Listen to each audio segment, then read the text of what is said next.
오늘은 레이저가 발진하기 위한 조건, 레이징 조건이라기로 부르고요. 또 전력 조건이라고도 하는데요. 수학적으로 이 발진하기 위한 조건이 어떻게 되는지를 정량적으로 한번 살펴보도록 하겠습니다. 자, 이 공진기는 앞에서 설명한 공진기죠. 그래서 이 안에서 이제 빛이 왕복하게 되는데요. 자, 스타트 지점이 A가 되겠습니다. 그래서 공진기 길이만큼 진행하면 B 지점에 도착해서 여기서 한번 반사를 하겠죠? 그리고 다시 C 지점으로 돌아옵니다. 이때는 1회 왕복을 한 거고 반사는 두 번 한 꼴이 됩니다. 그래서 이 지점을 스타트 지점이라 하고 x 이꼴 0, t 이꼴 0. 이 지점에서는 x가 l이 되는 거고 t는 t0가 됩니다. 그래서 우리 A 지점에서 스타트하는 이 전자기파, 광자를 어떻게 표현할 수 있냐? 거리와 시간에 따른 함수로 이렇게 표현할 수가 있습니다. 그래서 여기 초기 진폭 E0를 가지고요. 이 부분은 복소 함수가 되죠. 이 부분이 바로 그 광자가 갖는 위상이 되겠습니다. 즉 시간에 따른 위상, 거리에 따른 위상을 표시해주는 항이 되겠고요. 그 다음에 이 뒷항은 G는 이제 이득 계수. 그래서 빛이 이제 이득이 일어나는 항과 그 다음에 알파는 흡수 계수. 이거는 빛을 잃어버리는 항입니다. 그래서 빛을 얻는 항, 손실되는 항 이렇게 표현할 수가 있습니다. 여기서 여기 이득항과 손실항의 분모에 2가 붙는 이유는 이런 겁니다. 빛의 색이라는 것은 전기장의 제곱에 비례합니다. 그래서 전기장이라는 것은 여기에 루트가 씌워지죠. 그래서 여기에 분모에 2가 붙는 겁니다.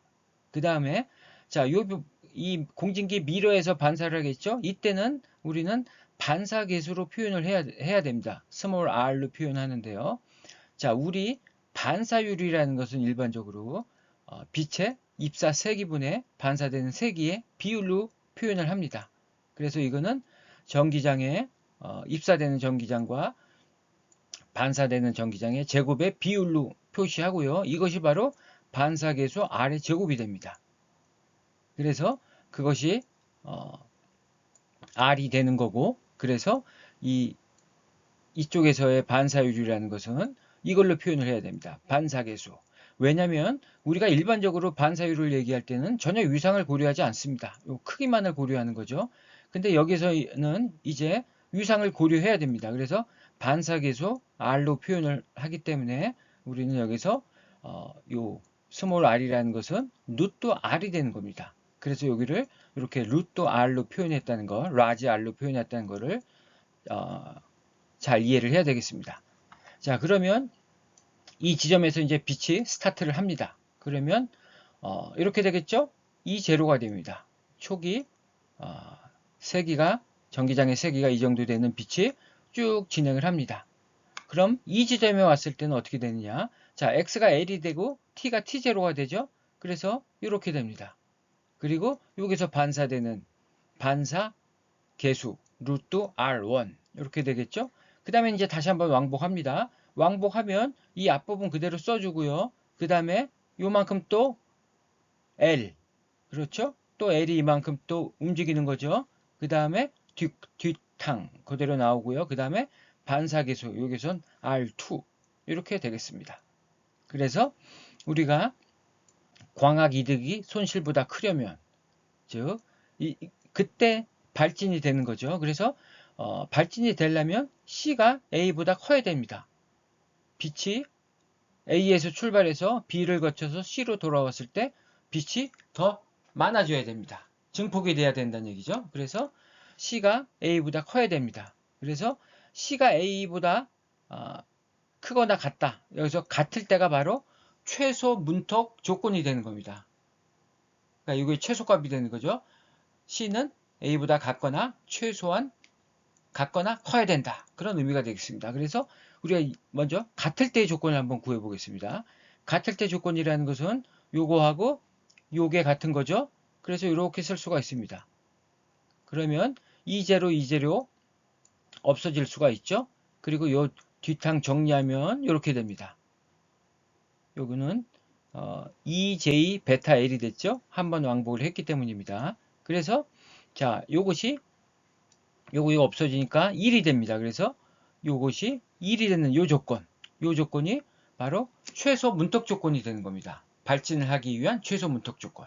그래서 요 항을 보면 요 앞에 두 항, 익스포넨셜 함수로 표현된 요 항, 여기에 복소항이죠. 그 다음에 나머지 항으로 표현할 수가 있습니다. 이 값이 1이 된다는 얘기는 요 값도 1이 되고 요 값도 1이 되고 요 값도 1이 되는 조건이 되겠습니다. 그리고 여기서 중요한 거는 바로 요 빨간색으로 표시된 요항이라는 것은 자, 여기 보세요.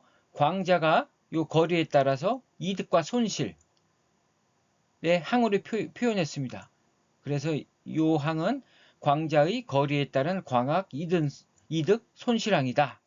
그 다음에 요 앞에 두 개를 볼까요?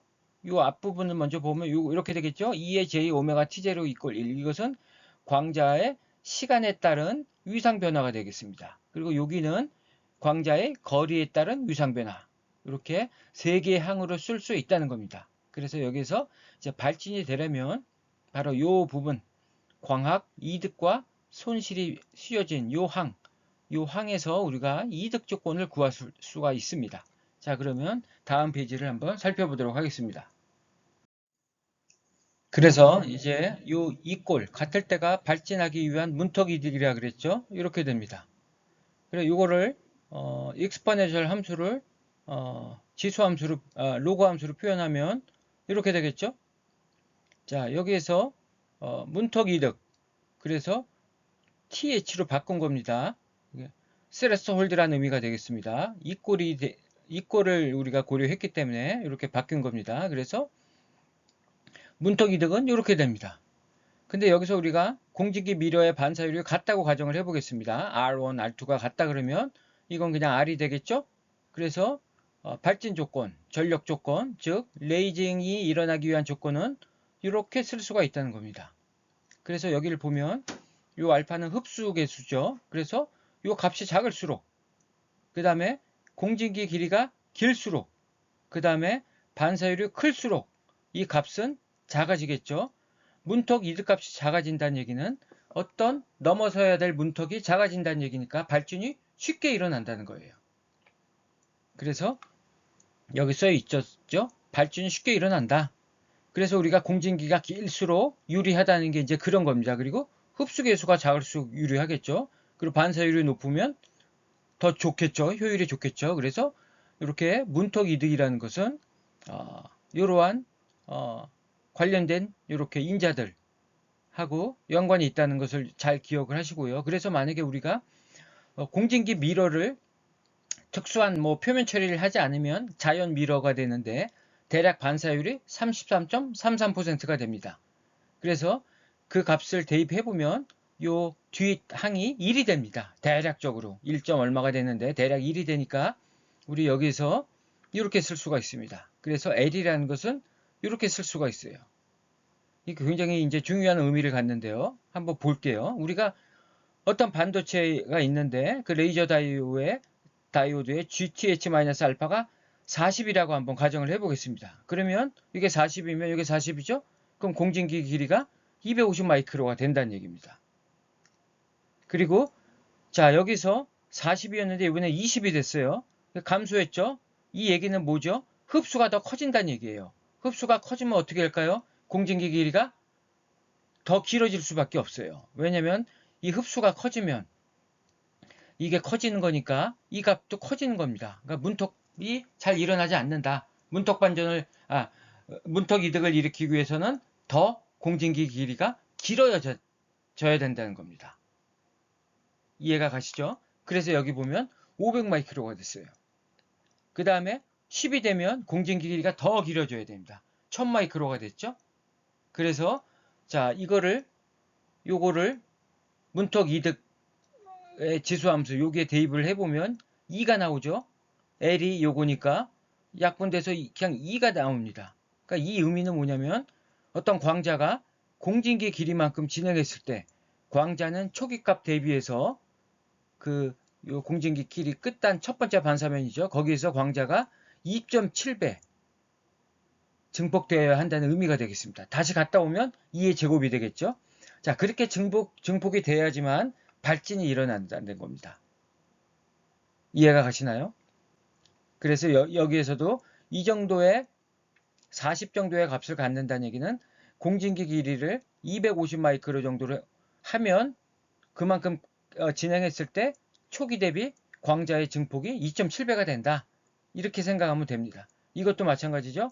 이 정도의 문턱 이득하고 흡수 개수 차가 이 정도면 공진기 길이가 500m 진행했을 때 광자의 증폭이 2, 즉 2.7배가 증폭이 된다는 겁니다. 이거보다 짧아지면 그만큼 안 된다는 얘기죠. 그러면 발진이 안 일어난다는 얘기입니다. 그래서 요게 갖는 의미를 잘 여러분들 처음엔 이해가 잘 안 갈 거예요. 잘 한번 생각을 해보세요. 그래서 레이저가 어떤 식으로 발진이 되는가를 이걸 잘 이해를 해야 되겠습니다. 자, 마지막으로 이제 우리 앞에 두 조건이 또 있었죠? 유상 조건. 이거는 같은 유상 조건입니다. 그래서 요걸 가지고 한번 구해 볼게요. 자, 여기에서 요게 1이라는 얘기는 요거는 이렇게 쓸 수가 있죠? 그래서 요게 1이 되려면 요쪽이 2파이 m이 돼야 됩니다. 그러죠? 그래서 결국 파이라는 것은 우리 앞에서 k가 되는 거고 그게 람다분의 2파이가 됩니다. 왜냐면 시타가 아주 작다 그러면 베타는 그냥 전파상수 k가 되기 때문에 이렇게 되죠. 그래서 베타에다가 요걸 집어넣습니다. 넣으면 이렇게 되죠. 이렇게 되고 L은 반파장의 정수박이 되죠. 우리 앞에서 구한 보강간섭 조건 똑같죠. 바로 이런 이유로 L을 이렇게 설계하는 겁니다. 반파장의 정수배. 이 식 유도는 이걸로도 했고 앞에서 공진기 길이 왕복하면서 생기는 유상차가 2파이m이 돼야 된다. 거기서도 했었죠. 결국 같은 겁니다. 이 식을 갖고 해도 똑같고요. 다 같습니다. 그래서 공진기 길이를 이렇게 한다는 거를 다시 한번 재차 확인할 수가 있습니다. 자, 다음 시간에는 이제 한 서너 문제를 이제 요 식을 가지고 문제를 한번 풀어보도록 하겠습니다. 자, 오늘 아주 중요한 거 배웠으니까 꼭 이해를 해야 됩니다. 자, 그럼 마치겠습니다.